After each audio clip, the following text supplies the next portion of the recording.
নমস্কাৰ জনাইছোঁ ডেম'ক্ৰেচি লাইভৰ ৰাজনৈতিক বাৰ্তালৈ মৰম কুমাৰে স্বাগতম জনাইছোঁ। মোদী মন্ত্ৰীসভাৰ শপত গ্ৰহণৰ পিছত আজি দপ্তৰ বিতৰণ কৰা হৈছে আৰু ভাৰতবৰ্ষৰ কোন বিভাগৰ কোনে মন্ত্ৰিত্ব লাভ কৰিছে আমি ডেম'ক্ৰেচি লাইভৰ দৰ্শকক সবিশেষ অৱগত কৰাব বিচাৰিছোঁ। নৰেন্দ্ৰ মোদী নেতৃত্বত NDA চৰকাৰে তৃতীয়টো কাৰ্যকালৰ বাবে শাসনভাৰ লাভ কৰিলে আৰু শাসনভাৰ লাভ কৰাৰ অন্তত 9 জুনত ৰাষ্ট্ৰপতি ভৱনৰ সন্মুখত সকলোৱে শপত গ্ৰহণ কৰিলে এই নিৰ্ধাৰিত 71 মন্ত্ৰী প্ৰধানমন্ত্ৰীকে ধৰি 72গৰাকীয়ে। আৰু আজি দপ্তৰসমূহ বিতৰণ কৰা হৈছে আৰু সেই অনুসৰি দেশৰ পৰিবহণ মন্ত্ৰীৰ দায়িত্ব পুনৰবাৰ নীতিন গাডকাৰীৰ হাতত অৰ্পণ কৰা হৈছে। JP নাড্ডা ইয়াৰ পূৰ্বেও স্বাস্থ্যমন্ত্ৰী আছিলে আৰু শেহতীয়া 5 বছৰত তেওঁ বিজেপিৰ ৰাষ্ট্ৰীয় সভাপতি হিচাপে দায়িত্ব পালন কৰি আছিলে আৰু JP নাড্ডাৰ ওপৰত ন্যস্ত কৰা হৈছে কেন্দ্ৰীয় স্বাস্থ্যমন্ত্ৰীৰ দায়িত্ব। JP নাড্ডাক আৰু এটা বিভাগ দিয়া হৈছে কেমিকেলছ এণ্ড ফাৰ্টিলাইজাৰ, ৰাসায়নিক আৰু সাৰ বিভাগৰ মন্ত্ৰিত্বৰ দায়িত্বও কেবিনেট মন্ত্ৰীৰ দায়িত্ব JP নাড্ডাৰ ওপৰত ন্যস্ত কৰা হৈছে। লগতে JP নাড্ডাই স্বাস্থ্যমন্ত্ৰী হিচাপেও কাৰ্যনিৰ্বাহ কৰিব, ইতিমধ্যে আমি উল্লেখ কৰিলোঁ। আনহাতে যুৱ পৰিক্ৰমা আৰু খেল দেশৰ নতুন ক্ৰীড়ামন্ত্ৰী হ'ব মনসুখ মাণ্ডাভিয়া হ'ব দেশৰ নতুন ক্ৰীড়ামন্ত্ৰী। সেইদৰে শ্ৰম আৰু নিয়োগ মন্ত্ৰীৰ দায়িত্ব অৰ্পণ কৰা হৈছে মনসুখ মাণ্ডাভিয়াৰ ওপৰত। অৰ্থাৎ মনসুখ মাণ্ডাভিয়া দুটাকৈ দপ্তৰৰ দায়িত্বত থাকিব, ক্ৰীড়ামন্ত্ৰী আৰু লগতে তেওঁ শ্ৰম আৰু নিয়োগ মন্ত্ৰীৰ দায়িত্বটো মনসুখ মাণ্ডাভিয়া থাকিব। আনহাতে ফুড প্ৰচেছিং ইণ্ডাষ্ট্ৰিজ মন্ত্ৰী হিচাপে দায়িত্ব অৰ্পণ কৰা হৈছে চিৰাগ পাছোৱানক। লোক জনশক্তি পাৰ্টীৰ নেতা চিৰাগ পাছোৱান তেওঁ বিহাৰৰ পৰা আহিছে আৰু লোক জনশক্তি পাৰ্টীৰ LJPৰ নেতা চিৰাগ পাছোৱান দেশৰ নতুন খাদ্য সংশোধন মন্ত্ৰী হিচাপে কাৰ্যনিৰ্বাহ কৰিব। আনহাতে মধ্যপ্ৰদেশৰ প্ৰাক্তন মুখ্যমন্ত্ৰী আৰু শেহতীয়াকৈ লোকসভালৈ নিৰ্বাচিত হৈ মোদী কেবিনেটত অন্তৰ্ভুক্ত হ'বলৈ সক্ষম হোৱা শিৱৰাজ সিং চৌহান হ'ব দেশৰ নতুন কৃষি মন্ত্ৰী হিচাপে দায়িত্ব অৰ্পণ কৰিছে শিৱৰাজ সিং চৌহানৰ ওপৰত। আনহাতে সেইদৰে আমি অন্যান্য দপ্তৰসমূহৰ কথা উল্লেখ কৰিব বিচাৰিছোঁ। জুৱেল ওৰাম তেওঁ ট্ৰাইবেল এফেয়াৰ্ছ, তেওঁ জনজাতি পৰিক্ৰমা মন্ত্ৰী হিচাপে কাৰ্যনিৰ্বাহ কৰিব জুৱেল ওৰাম। আনহাতে কয়লা মন্ত্ৰী হিচাপে দায়িত্ব অৰ্পণ কৰা হৈছে জি কিষাণ ৰেড্ডিৰ ওপৰত।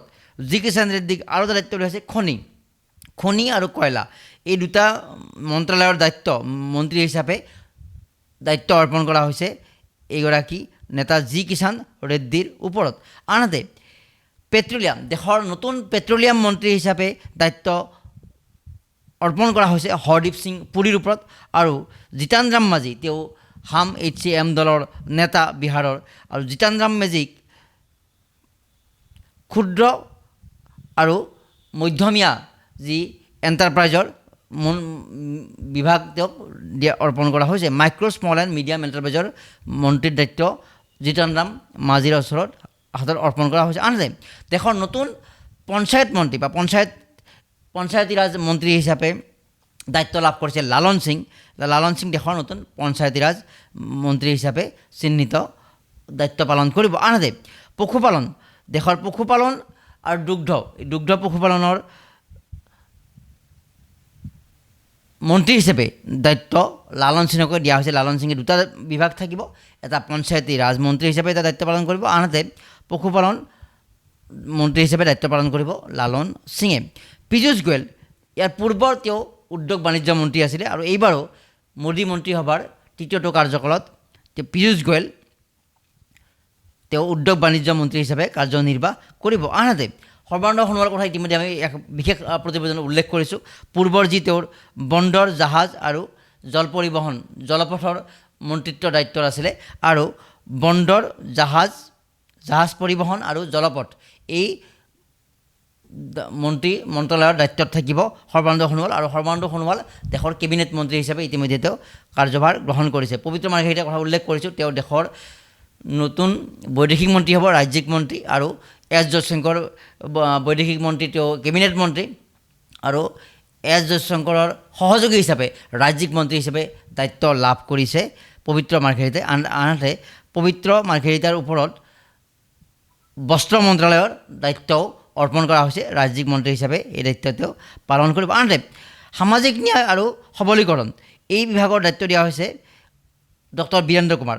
দেশৰ নতুন সামাজিক ন্যায় আৰু সবলীকৰণ মন্ত্ৰী হ'ব ডক্টৰ বীৰেন্দ্ৰ কুমাৰ। আনহাতে আমি যদি আন বিভাগসমূহলৈ চাবলৈ যাওঁ, কৰ্ণাটকৰ প্ৰাক্তন মুখ্যমন্ত্ৰী HD কুমাৰস্বামী, কৰ্ণাটকৰ প্ৰাক্তন মুখ্যমন্ত্ৰী JDSৰ HD কুমাৰস্বামী দেশৰ নতুন গধুৰ উদ্যোগ মন্ত্ৰালয়ৰ দায়িত্ব ন্যস্ত কৰা হৈছে। আনহাতে তেখেতৰ ওপৰতে HD কুমাৰস্বামীৰ ওপৰতে আন এটা বিভাগ ষ্টীল, দেশৰ ষ্টীল তীখা মন্ত্ৰী হিচাপেও দায়িত্ব পালন কৰিব HD কুমাৰস্বামীয়ে। আনহাতে জ্যোতিৰাদিত্য সিন্ধিয়া তেওঁ টেলিকমিউনিকেশ্যন দূৰসংযোগ বিভাগৰ মন্ত্ৰী হিচাপে দায়িত্ব লাভ কৰিছে জ্যোতিৰাদিত্য সিন্ধিয়া। ৰাজ্যসভাৰ সাংসদ আছিলে আৰু শেহতীয়া লোকসভা নিৰ্বাচনত মধ্যপ্ৰদেশৰ পৰা তেওঁ নিৰ্বাচিত হৈছে আৰু কংগ্ৰেছৰ সময়তে তেওঁ মন্ত্ৰী দায়িত্ব পালন কৰিছিলে। আনহাতে জ্যোতিৰাদিত্য সিন্ধিয়াৰ ওপৰত আন এটা দায়িত্ব অৰ্পণ কৰা হৈছে, সেয়া হ'ল উত্তৰ পূব অঞ্চলৰ যি উন্নয়ন, উত্তৰ পূব অঞ্চল উন্নয়নৰ যি মন্ত্ৰালয়, এই মন্ত্ৰালয়ৰ development of north eastern region, উত্তৰ পূৰ্বাঞ্চলৰ উন্নয়নৰ বাবে যি নিৰ্দিষ্ট মন্ত্ৰালয় আছে, এই মন্ত্ৰালয়ৰ মন্ত্ৰী হিচাপেও দায়িত্ব অৰ্পণ কৰা হৈছে জ্যোতিৰাদিত্য সিন্ধিয়াৰ ওপৰত। আনহাতে দেশৰ কেবিনেট টেক্সটাইলৰ যিটো কেবিনেট মন্ত্ৰী, আমি টেক্সটাইলৰ ৰাজ্যিক মন্ত্ৰী হিচাপে অসমৰ ৰাজ্যসভাৰ সাংসদ পবিত্ৰ মাৰ্ঘেৰিটাই দায়িত্ব লাভ কৰিছে। আনহাতে দেশৰ টেক্সটাইল মন্ত্ৰী, বস্ত্ৰ মন্ত্ৰী হ'ব গিৰিৰাজ সিং, তেওঁ কেবিনেট মন্ত্ৰী। আৰু তেওঁৰ সহযোগী হিচাপে ৰাজ্যিক মন্ত্ৰী হিচাপে টেক্সটাইলত থাকিব পবিত্ৰ মাৰ্ঘেৰিটা।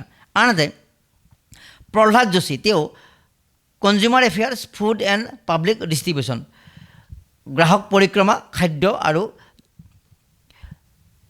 বিতৰণ, এই বিভাগৰ মন্ত্ৰী হিচাপে দায়িত্ব অৰ্পণ কৰা হৈছে প্ৰহ্লাদ যোশীৰ ওপৰত।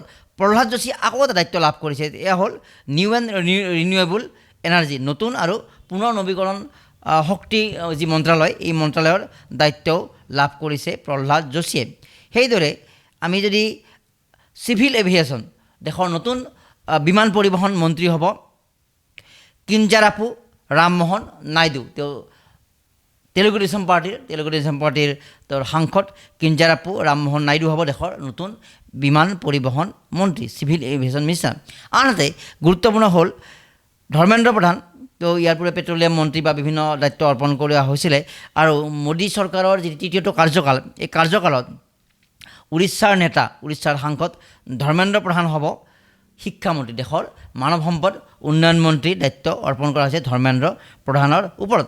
সেইদৰে অন্নপূৰ্ণা দেৱী হ'ব মহিলা আৰু শিশু কল্যাণ, মহিলা আৰু শিশু যি উন্নয়ন মন্ত্ৰালয়, মহিলা শিশু উন্নয়ন মন্ত্ৰালয়ৰ মন্ত্ৰী হিচাপে দায়িত্ব লাভ কৰিছে অন্নপূৰ্ণা দেৱীয়ে। আনহাতে ভূপেন্দ্ৰ যাদৱক ওপৰত অৰ্পণ কৰা হৈছে পৰিৱেশ, বন আৰু জলবায়ু, পৰিৱেশ বন আৰু জলবায়ু পৰিৱৰ্তন যি মন্ত্ৰালয়, এই মন্ত্ৰালয়ৰ দায়িত্ব অৰ্পণ কৰা হৈছে ভূপেন্দ্ৰ যাদৱক। আনহাতে চি আৰ পাটিল হ'ব দেশৰ নতুন জলশক্তি মন্ত্ৰী, জলশক্তি মন্ত্ৰালয়ৰ মন্ত্ৰিত্বৰ দায়িত্ব অৰ্পণ কৰা হৈছে চি.আৰ. পাটিলৰ ওপৰত। আনহাতে অৰুণাচলৰ সাংসদ, ইয়াৰ পূৰ্বে তেওঁ ৰাজ্যিক বৈদেশিক মন্ত্ৰী হিচাপে দায়িত্ব পালন কৰিছিল, ৰাজ্যিক ক্ৰীড়া মন্ত্ৰী হিচাপে দায়িত্ব পালন কৰিছিল। আৰু এইবাৰৰ মোদী চৰকাৰৰ তৃতীয়টো কাৰ্যকালত কিৰেণ ৰিজিজুক দিয়া হৈছে সংসদীয় পৰিক্ৰমা মন্ত্ৰীৰ দায়িত্ব। সংসদীয় পৰিক্ৰমা মন্ত্ৰালয়ৰ দায়িত্বত থাকিব কিৰেণ ৰিজিজু। অসমৰ কথা ইতিমধ্যে আমি উল্লেখ কৰিছোঁ। আনহাতে কিৰেণ ৰিজিজুক আৰু এটা দায়িত্ব দিয়া হৈছে যি সংখ্যালঘু পৰিক্ৰমা, মাইনৰিটি এফেয়াৰ্ছ। অৰুণাচলৰ সাংসদ, প্ৰাক্তন তেওঁ মন্ত্ৰী কিৰেণ ৰিজিজুৱে দুটাকৈ দায়িত্ব লাভ কৰিছে। এটা তেওঁ সংসদীয় পৰিক্ৰমা যি মন্ত্ৰালয়ৰ মন্ত্ৰীৰ দায়িত্ব লাভ কৰিছে, আনহাতে কিৰেণ ৰিজিজুৱে লাভ কৰা আন এটা দপ্তৰ হ'ল সংখ্যালঘু পৰিক্ৰমা। এই দুটা দপ্তৰ কিৰেণ ৰিজিজুৱে লাভ কৰিছে। আমি ইতিমধ্যে প্ৰায় এইখিনি কথা উল্লেখ কৰিলোঁ। আমি শিৱৰাজ সিং চৌহান দেশৰ নতুন কৃষিমন্ত্ৰী হ'ব, এই কথা উল্লেখ কৰিছোঁ। শিৱৰাজ সিং চৌহানৰ ওপৰত আৰু এটা বিভাগৰ দায়িত্ব অৰ্পণ কৰিছে, হ'ল গ্ৰাম্য অঞ্চলৰ যি উন্নয়নৰ মন্ত্ৰালয়, এই মন্ত্ৰালয়ৰ মন্ত্ৰীৰ দায়িত্বত থাকিব শিৱৰাজ সিং চৌহান। সেইদৰে দেশৰ নতুন শক্তি মন্ত্ৰী হ'ব হাৰিয়ানাৰ প্ৰাক্তন মুখ্যমন্ত্ৰী মনোহৰ লাল খট্টাৰ। মনোহৰ লাল খট্টাৰৰ ওপৰত শক্তি মন্ত্ৰালয়ৰ দায়িত্ব অৰ্পণ কৰা হৈছে। আনে মনোহৰ লাল খট্টাৰক আৰু এটা বিভাগ দিয়া হৈছে হাউচিং এণ্ড আৰ্বান এফেয়াৰ্ছ, গৃহ নিৰ্মাণ তথা যি চহৰাঞ্চল পৰিক্ৰমা মন্ত্ৰালয়, এই মন্ত্ৰালয়ৰ দায়িত্ব অৰ্পণ কৰা হৈছে মনোহৰ লাল খট্টাৰৰ ওপৰত দুটাকৈ বিভাগ অৰ্পণ কৰা হৈছে। দেশৰ নতুন পৰ্যটন মন্ত্ৰী কোন হ'ব? দেশৰ নতুন পৰ্যটন মন্ত্ৰী হ'ব গজেন্দ্ৰ সিং শেখাৱত। গজেন্দ্ৰ সিং শেখাৱতৰ ওপৰত ন্যস্ত কৰা হৈছে দেশৰ নতুন যি পৰ্যটন মন্ত্ৰীৰ দায়িত্ব অৰ্পণ কৰা হৈছে গজেন্দ্ৰ সিং শেখাৱতক। আৰু দেশৰ নতুন সাংস্কৃতিক মন্ত্ৰী হ'ব গজেন্দ্ৰ সিং শেখাৱতে। গজেন্দ্ৰ সিং শেখাৱতক দুটাকৈ দপ্তৰ দিয়া হৈছে, পৰ্যটন আৰু সাংস্কৃতিক মন্ত্ৰালয়, এই দুটা দপ্তৰ দিয়া হৈছে। আনহাতে ইয়াৰ পূৰ্বেওতো মোদী চৰকাৰৰ দ্বিতীয়টো কাৰ্যকালত ৰে'লমন্ত্ৰী আছিল অশ্বিনী বৈষ্ণৱ উৰিষ্যাৰ। তো অশ্বিনী বৈষ্ণৱ পুনৰবাৰ ৰে'লমন্ত্ৰীৰ দায়িত্ব অৰ্পণ কৰা হৈছে। লগতে তেওঁ তথ্য আৰু সম্প্ৰচাৰ মন্ত্ৰালয়ৰ মন্ত্ৰী হিচাপেও দায়িত্ব অৰ্পণ কৰা হৈছে অশ্বিনী বৈষ্ণৱ। দুটাকৈ নহয়, তিনিটাকৈ দপ্তৰ, আৰু এটা দপ্তৰ দিয়া হৈছে। তো electronics and information technology, electronics আৰু তথ্য প্ৰযুক্তি মন্ত্ৰালয়ৰ দায়িত্বত থাকিব অশ্বিনী বৈষ্ণৱ। তো তিনিটাকৈ দপ্তৰ তেওঁ লাভ কৰিছে আৰু ইয়াৰ পূৰ্বে ৰে'লমন্ত্ৰী হিচাপে যথেষ্ট সফল হোৱাৰ কথা উল্লেখ কৰিছিলে। তো এয়া হ'ল আৰু আমাৰ মূল যিটো গৃহমন্ত্ৰীৰ দায়িত্ব পুনৰবাৰ দিয়া হৈছে অমিত শ্বাহৰ ওপৰত। অনিল চন্দ্ৰ শ্বাহ দেশৰ পুনৰবাৰ গৃহমন্ত্ৰী হ'ব। দেশৰ পুনৰবাৰ প্ৰতিৰক্ষা মন্ত্ৰীৰ দায়িত্ব অৰ্পণ কৰা হৈছে ৰাজনাথ সিঙৰ ওপৰত। ইয়াৰ পূৰ্বেওতো মোদী চৰকাৰৰ দ্বিতীয়টো কাৰ্যকালত প্ৰতিৰক্ষা মন্ত্ৰী আছিলে অমিত শ্বাহ, গৃহমন্ত্ৰী আছিলে, পুনৰবাৰ গৃহমন্ত্ৰী দিয়া হৈছে। নিৰ্মলা সীতাৰামন পুনৰবাৰ বিত্ত মন্ত্ৰালয় অৰ্পণ কৰা হৈছে। আৰু এইদৰে মোদী চৰকাৰৰ যে তৃতীয়টো কাৰ্যকাল যি মন্ত্ৰীসকলৰ দপ্তৰ বিতৰণ কৰা হৈছে। আমি আশা ৰাখিম যে ৰাজনীতিৰ ঊৰ্ধত গৈ, কাৰণ নিৰ্বাচনত জিকালৈকে, নিৰ্বাচনত জয় হোৱালৈকে বা চৰকাৰ গঠন হোৱালৈকে ৰাজনীতি আছিলে, যিহেতু এতিয়া এই চৰকাৰখন কোনো বিজেপিৰ নহয় বা কোনো ব্যক্তিগত কাৰো নহয়, এয়া দেশৰ বাবে হোৱা গঠন এখন চৰকাৰ। ইয়াৰ পূৰ্বে তেওঁলোকৰ পৰিচয় আছিল এটা দলৰ সাংসদ হিচাপে, সেৱা পৰিচয় থাকিব, কিন্তু বৰ্তমান তেওঁলোকে মন্ত্ৰী হিচাপে দায়িত্ব লৈছে, ভাৰতৰ মন্ত্ৰী হিচাপে।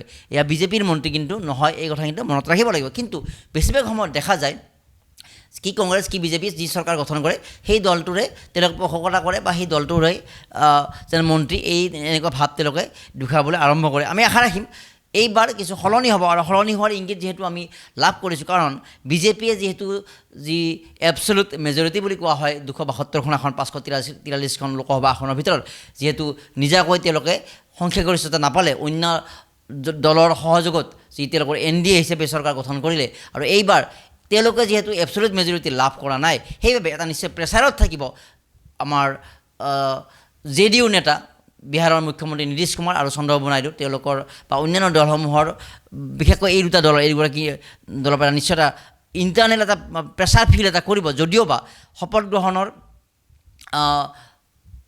পূৰ্বৰ যি NDA বৈঠকত প্ৰধানমন্ত্ৰীৰ যি ভাষণ প্ৰদান কৰিছিল, তাৰ পূৰ্বে বিহাৰৰ মুখ্যমন্ত্ৰী নীতিশ কুমাৰে তেওঁৰ ভৰি চুবলৈ এক প্ৰকাৰ উদ্যত হৈছিলে, তথাপিও আগন্তুক সময়ত তেওঁ যেতিয়া পাল্টু ৰাম বা কোন কেতিয়া ক'ত নিজৰ স্বাৰ্থ বাবে যাব লগা যায়, এয়া কিন্তু কোনেও ক'ব নোৱাৰে। ইণ্ডিয়া গঠন কৰা মূল ব্যক্তিগৰাকী তেওঁ আছিল, কিন্তু পৰৱৰ্তী সময়ত বিজেপিত যোগদান কৰিলে। সেইবাবে এটা প্ৰেছাৰত থাকিব, যিহেতু তেওঁলোকৰ এবছলুট মেজৰিটি নাই, বাকী সহযোগী দলসমূহক বিশ্বাসত লৈ বা লগত লৈ কাম কৰিব লাগিব। আৰু এনে ক্ষেত্ৰত তেওঁলোকে স্বৈৰাচাৰী হোৱাৰ, ইয়াৰ পূৰ্বৰ যি দ্বিতীয়টো কাৰ্যকালত যথেষ্ট স্বৈৰাচাৰী হোৱাৰ কথা চৰ্চিত হৈছিলে, আৰু এইবাৰ নিশ্চিতভাৱে তেওঁলোকে উন্নয়নত যথেষ্ট গুৰুত্ব দিব। আৰু দেখা গৈছে যে কেবিনেটৰ বা মন্ত্ৰী হিচাপে দায়িত্ব লাভ কৰাৰ বা প্ৰধানমন্ত্ৰীৰ দায়িত্ব গ্ৰহণৰ পিছতে, কাৰ্যালয় গ্ৰহণৰ পিছতে আজি প্ৰথমটো যিটো ফাইলত চহী কৰিছে, এয়া হ'ল কৃষকৰ বাবে যি ধন মোকলাই দিছে, ঋণৰ ধন মোকলাই দিছে। আৰু এয়া নিশ্চিতভাৱে দেশৰ গৰীব শ্ৰেণীক বা দুখীয়া শ্ৰেণীক এটা সন্তুষ্ট কৰাক বা তেওঁলোকক উন্নয়নৰ বাবে আগবঢ়াৰ এটা লক্ষণ দেখা গৈছে। সকলোকে শুভেচ্ছা জ্ঞাপন কৰিছোঁ ভাৰতৰ মন্ত্ৰীসকললৈ, আৰু আমি আশা ৰাখিম ভাৰতৰ নৱনিযুক্ত মন্ত্ৰীসকলে ভাৰতখনক সঁচা অৰ্থত